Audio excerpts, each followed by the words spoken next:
So we've done it for the Championship. It is now time to reflect on my Premier League predictions from the start of the season. We had the Premier League concluding yesterday with some finale of a final day, both the title race and relegation battle running right down to the wire. I want to know from you guys though, what was your best and worst Premier League prediction of the season? And particularly interested to know from you guys as well, how do you see the three relegated clubs faring in the Championship heading into next season as well? If you do go on to enjoy, make sure to leave a like, but without any further ado, let's hop into this one and check out my predictions from the start of the season. So starting out at the bottom of the table, and it is probably the obvious pick at the moment, but I have gone for Norwich City. Now everyone at the moment is talking about the departure of Emi Buendia, and rightly so. From an attacking output sense, that's an absolutely massive loss. From a midfield aspect, they've lost Tete and Ollie Skip now from last season, who was absolutely massive in that team. Yeah, I feel like Norwich in at 20th was probably the most popular prediction by many people at the start of the season. There was the general feeling around Norwich that with the losses of Emi Buendia and Ollie Skip no longer being there, their recruitment didn't quite seem up to scratch, and it seemed from the offset that relegation was probably going to be on the cards for them. They tried to gamble a little bit more this season with the departure of Daniel Farke. Dean Smith didn't really have the desirable bounce that they were looking for in the second half of the season, and ultimately it was pretty much a complete repeat of their 19/20 season. They finished 1 point better off on 22 this time around, although saying that, they did score fewer and concede more goals than last time they were in the Premier League. Only 5 wins all season as well. So Norwich got a lot to do heading into next season, and this season was once again a bit of a disaster for them in the Premier League. 19th place and also being relegated at the first time of asking. I then have Watford, comparing their squads to the already established Premier League sides who they're going to be up against this season and battling it out for relegation. Norwich and Watford at the moment, I'm not sure I can see them doing it. I'm 2 for 2 here because I've got Watford bang on as well. I think a lot of what we just said there for Norwich also probably applies for Watford. The feeling around the club at the start of the season was one very much built up with uncertainty. If we're looking into recruitment, how their squad was shaping up coming into this season, the general feeling around Xisco as well. He'd obviously done a brilliant job in the second half of the season to get them over the line and promoted in the Championship, but even in that Championship season, at times it did feel like they were sort of like relying on that overall squad and players coming up with moments of quality rather than an overarching system which would be adaptable to Premier League football. And in the end, I think that's probably transpired to be true, really. Roy Hodgson, obviously they had Claudio Ranieri coming in, Roy Hodgson in after him as well. Neither of them having the desirable effect with this Watford squad, and I can see quite a few moving parts with that team heading into next season as well. It'll be very interesting to see how they're shaping up. Obviously they've already got the manager lined up for next season, which is a positive for them in terms of that forward thinking, but in terms of the actual personnel with the squad, it looks like there'll be quite a few moving pieces for Watford once again, because this season has been a total failure. And as my final relegation pick, I've gone for Southampton, which might be a bit more of a wild card pick. You know, a lot of people are talking about the Danny Ings departure, and rightly so. If you looked at Southampton's form towards the end of last season, it really was quite worrying. From the 5th of January up until the end of the season, Southampton only won 4 league matches, and 2 of those wins were against sides who were ultimately relegated. Yeah, Southampton is the first prediction that I have to hold my hands up and say I got wrong, really. In the end, finishing 15th in the Premier League. I wasn't a million miles away off from them. They only finished 5 points better off than Burnley in the end on 40, but Southampton really seem to have this knack about them whereby they'll be super competitive in the first half of the season, and the minute they seem to get to that, 40 point mark where theoretically they find themselves as safe,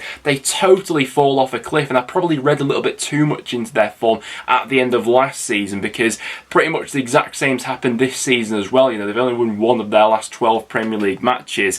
I don't think that they particularly felt the loss of Danny Ings, to be honest. Like I mentioned in that one, they still scored 43 goals without him. Obviously Ward-Prowse had his moments of quality throughout the season as well, but yeah, just ending the season on a little bit of a downer, particularly with those 4 consecutive defeats at the end, but not in the relegation place in the end like I had predicted them to be. Just avoiding relegation, I've then gone for Burnley. Now this prediction is mostly based on the work that Sean Dyche is going to do there over this season, because the transfer business so far has been less than inspiring, really. Yeah, so I just about predicted Burnley to survive. Obviously, that wasn't the case in the end. Relegated on the final day after losing against Newcastle. And it did feel like coming into this season that this season for Burnley was going to be a little bit of a backs against the wall job, particularly with how last season had gone for them. I mentioned in that video there the recruitment so far that they'd gone ahead and done. And realistically, that prediction of them just about surviving was pretty much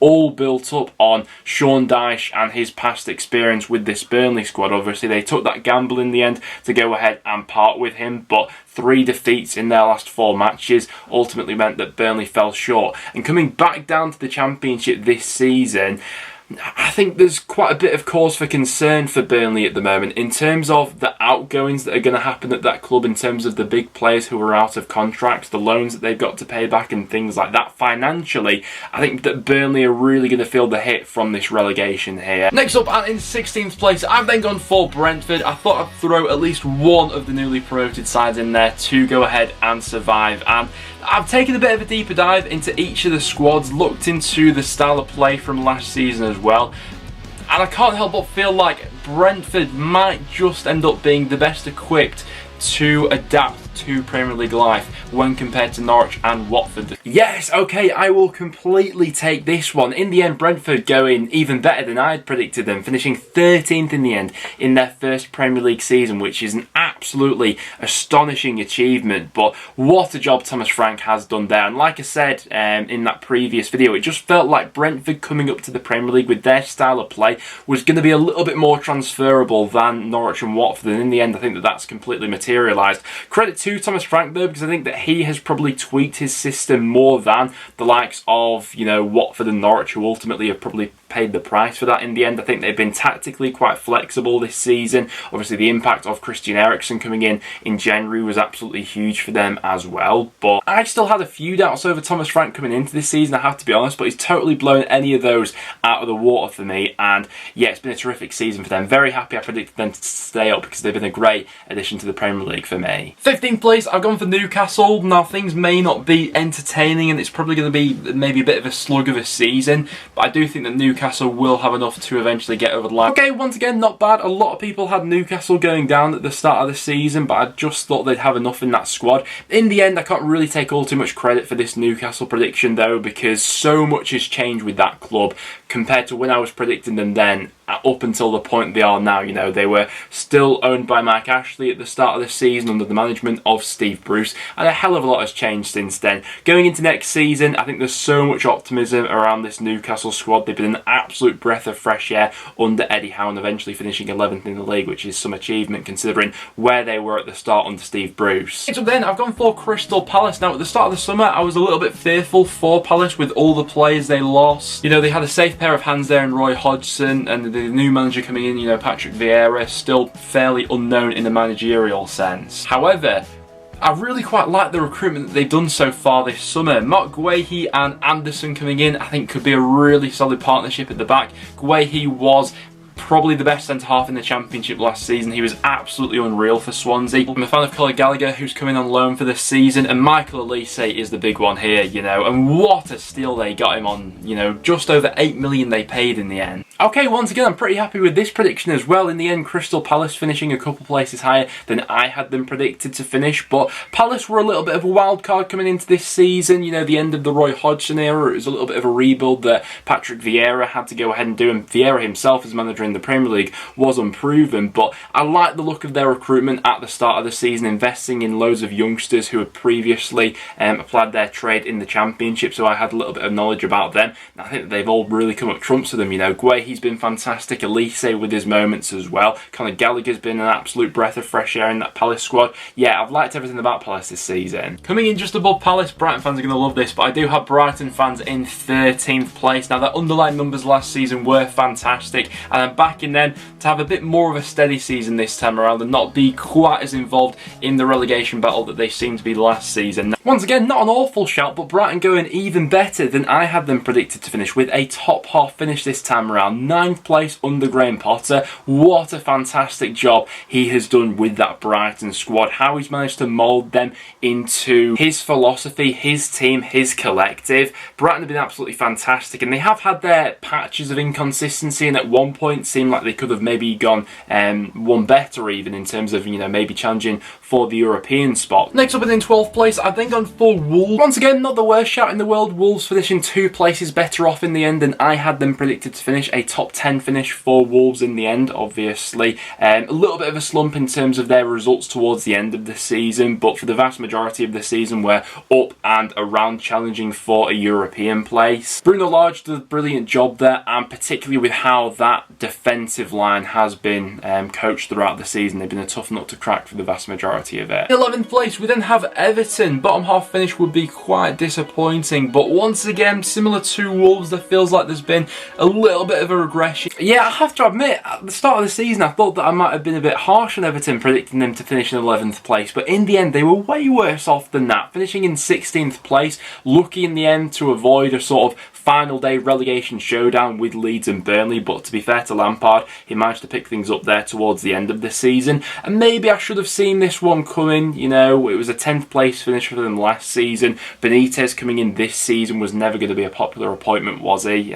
Even with some of the results they picked up under Benitez at the start of the season, the underlying numbers and performances still weren't great, and things particularly turned toxic towards the end under Benitez as well. And with a couple months to go of the season, it really felt like there was every chance Everton could have been relegated. At one point, they probably were bang on my favourites to go down, you know, out of Burnley and Leeds. But Lampard just about doing enough to get them over that dotted line in the end. Next season's going to be very interesting for them, though. Into the top 10 we go. 10th place, I've then gone for Aston Villa. Now, Villa are an intriguing side this season. Yeah, Villa were quite an intriguing side coming into this season, and all things considered, you probably have to say that this one's been a little bit of a disappointing one for Villa. Obviously, they were coming into this season with Dean Smith off the back of the Jack Grealish sale, that money being reinvested into the squad. I thought they'd continue to sort of build on last season, go from strength to strength even without Grealish, but Smith proved to not quite be up to the job.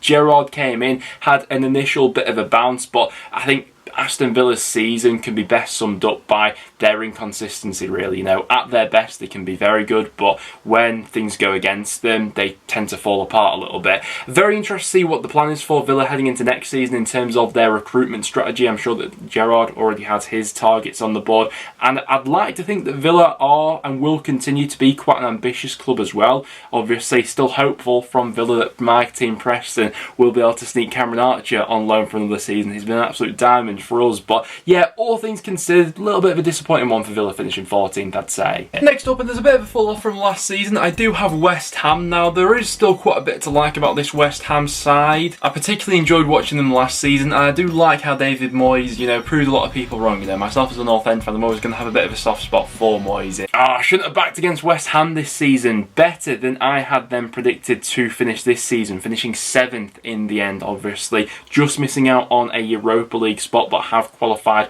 for the Conference League instead. Obviously had that fantastic run themselves in Europe as well, making it to the semi-finals of the Europa League. I think that some of my thinking coming into this season with West Ham in terms of a potential drop-off in the league was that distraction of the Europa League, and in some cases that probably has hindered their overall finish in the league table, but not quite as much as I had probably predicted. Coming in 8th place and improving on last season's finish, I'm then going to go for Leeds United. I've had an absolute disaster with this one. All of my predictions up until this point I'm fairly happy with, but there's no getting away from this one being an absolutely awful prediction. Now, it does have to be said, there did seem to be a lot of positive momentum around Leeds at the start of the season. The way they'd finished the previous season, I felt like they continued to go from strength to strength under Marcelo Bielsa, but a couple of injuries, their squad depth really lacking. Ultimately, Bielsa's departure led to what was a really disappointing season for Leeds, obviously. They did get the job done at Brentford on the final day, albeit does feel kind of fortunate that they survived in the end, because throughout the season they really weren't great. But Jesse Marsch has just about been able to squeeze enough out of this Leeds United side, and they'll certainly be an interesting watch heading into next season, because it does feel like quite a lot needs to be done with that squad in terms of a real refresh, and maybe some big players that could be departing as well, which have already been linked away from the club. Coming in 7th place, I've then gone for Spurs. Now this is a little bit of a safe prediction because there's still so many unknowns about Spurs coming into this new season. You know, to make a prediction on them at the moment I think is pretty difficult to do without fully knowing what's going to happen with the Kane situation come the end of the window. Okay, yeah, I was totally off with Spurs in the end. It was a top 4 finish from them, but to be fair, at the start of the season when all of us were making these prediction videos, we had no idea what was going on at Spurs behind the scenes. Harry Kane was still kicking up a fuss. We didn't know at this point whether he would go ahead and move to Manchester City. Nuno Espirito Santo was the manager. It didn't feel like a great fit from minute one there, and obviously we wouldn't know that, you know, Kane would be happy to stay on in the end. He continued to form that partnership with Son. Antonio Conte would come in. Spurs would have the January window that they went ahead and had, but Conte's done a marvellous job with getting that Spurs squad into the Champions League, considering where they were when he inherited that side, and yeah, proved a lot of people wrong this season, Spurs, so fair play. 6th place, I'm then going to go for Arsenal. Now, by no means has Mikel Arteta turned the ship around at Arsenal. I still think there's quite a few issues with their current squad and heading into next season, which they still need to iron out. However, things do start to be at least turning in the right direction, even if it is going to be a slow process back to where they once were. Okay, fairly happy with this prediction. I was 1 place out with Arsenal in the end. They went on to finish in 5th place. In the end, it feels like a major underachievement for Arsenal to finish in 5th place, as at one point it seemed like they had that top 4 spot absolutely locked off, but with that dismal performance in the North London derby, that really seemed to rock their confidence, and obviously in the end Spurs managed to pip them. If we were to sort of strip everything back though and go back to the start of the season, 5th place isn't an awful finish for this Arsenal squad, considering what Arteta was sort of working with behind the scenes, the young group of players that he's got here. I know they spent a lot of money in the summer transfer window, but a lot of that was geared at them being successful in the future. But it does still feel like it's been a massive missed opportunity this season for Arsenal, as they had occupied that top 4 place for so long going into the final game weeks of the season. 5th place and just missing out on the top 4, I then have Leicester. I think this will be a pretty popular pick, to be honest with you. Yeah, I feel like quite a few people were a little bit off with Leicester this season. They had an accumulation of injuries, and towards the end of this season had a little bit more of a focus on Europe than they actually did the Premier League in the end. They did finish the league season fairly well with 3 wins from their last 4 matches, but from the sort of standards and expectations that they have set for themselves, particularly under Brendan Rodgers, of, you know, sort of battling for that top 4 place, they didn't quite meet those standards this season, but they were, you know, extenuating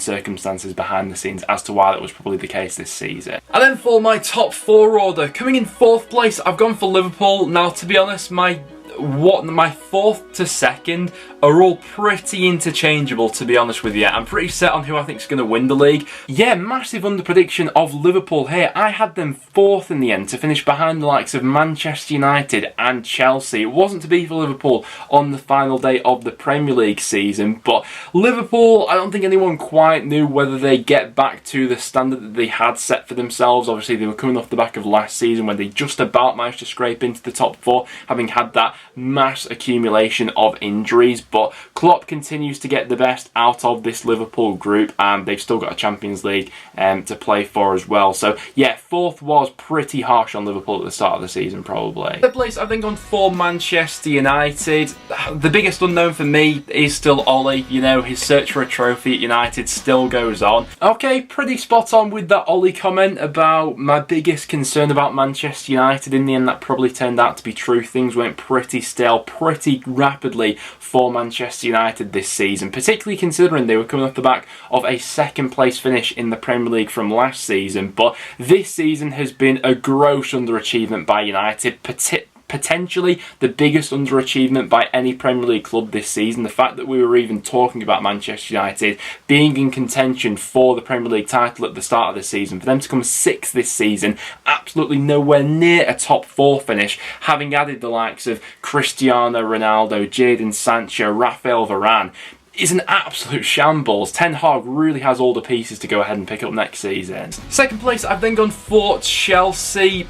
Squad depth here, I think, is an absolutely massive one. Full season under Tuchel, who really got them organised and set up last season. Yeah, at the start of the season, it was a fairly popular prediction that Chelsea would be the closest runners to Manchester City, with Tuchel having his first full season there, the introduction of Lukaku, who we all thought would improve Chelsea tenfold in the final third. In the end, that's not really materialised, has it? I think there's been a lot of distractions at Chelsea this season, off the pitch with the whole Abramovich situation, and dare I say it, probably on the pitch as well, has been a little bit of an underachievement in terms of what we expected from them in the Premier League this time around. But coming in and winning the league, it's the boring answer, but it's probably going to be Man City again, isn't it? And there we have it. To wrap up today's video, I'm getting another one spot on there with Manchester City coming in first place. The vast majority of people, I'm sure, would have predicted Man City to go ahead and win the league. Like I said there, it was the boring answer, but the predictable one, and in the end, the prediction which went ahead and came true. Manchester City almost doing their best to bottle it on the final day, but coming back from 2 goals behind against Aston Villa. Or in the last 5 years from Manchester City, absolute dominance. But I think probably a popular prediction at the start of the season. But guys, there we have it. Those were my Premier League predictions from the start of the season. I'd be interested to know from you guys from the start of the season, which were your best and worst predictions, which were the clubs which went ahead and really caught you out from the start of the season. It was some final day, to say the least, in the Premier League. But that will wrap it up for today's video, guys. Thank you very much for tuning in. We'll be back with the Championship content tomorrow, so make sure to go ahead and stay tuned for that. Apart from that though, guys, thanks for watching, and I'll see you all in the next one.